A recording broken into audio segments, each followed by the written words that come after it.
கோவை மாவட்டத்தில் அமைச்சர் எஸ்பி வேலுமணியின் ஆதரவாளர்களுக்கே வாய்ப்பளிக்கப்பட்டுள்ளதாக புகார் எழுந்துள்ளது. இதுபற்றி கூடுதல் தகவல்களை தருகிறார் கோவையில் இருக்கும் எமது செய்தியாளர் ஷெர்லி. ஷெர்லி, வணக்கம். கோவை மாவட்ட அதிமுக வேட்பாளர் பட்டியலில் அதிருப்தி நிலவுவதாக சொல்லப்படுகிறதே, அது பற்றி சொல்லுங்கள்.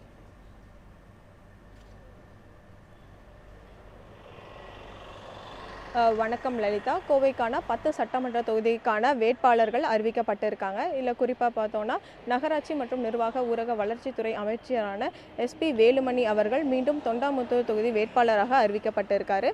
இது மட்டும் இல்லாமல் இதுக்கு சட்டமன்ற உறுப்பினர்களாக இருக்கக்கூடிய ஆறுக்குட்டி அவர்களும், கவுண்டம்பாளையம் தொகுதி எம்எல்ஏ அவர்களும் மற்றும் மேட்டுப்பாளையம் தொகுதி எம்எல்ஏ ஆன ஓகே சின்னராஜ் அவர்களும் மீண்டும் வேட்பாளராக அறிவிக்கப்பட்டிருக்காங்க.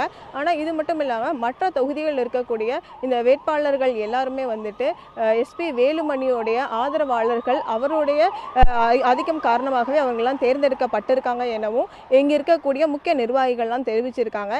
என்னன்னு பார்த்தோன்னா குறிப்பாக கூடிய அதிமுகவின் முக்கிய நிர்வாகிகளாக கருதப்படக்கூடிய எஸ்பி வேலுமணி, தாமோதரன், மலரவன் போன்ற முக்கிய நிர்வாகிகள்லாம் இந்த வேட்பாளர் பட்டியலில் இடம்பெறலனும் எஸ்பி வேலுமணியுடைய ஆதரவாளர்கள் மட்டுமே இடம்பெற்றிருப்பதாகவும் இவர்கள் தெரிவித்திருக்காங்க. இந்த தற்போது வெளியிட்டிருக்கக்கூடிய இந்த வேட்பாளர் பட்டியலானது இவர்களுக்கு இங்கே இருக்கக்கூடிய அதிமுக நிர்வாகிகள் மத்தியில் அதிருப்தி அளிக்கக்கூடிய வகையிலே அமைஞ்சிருக்கு. லலிதா.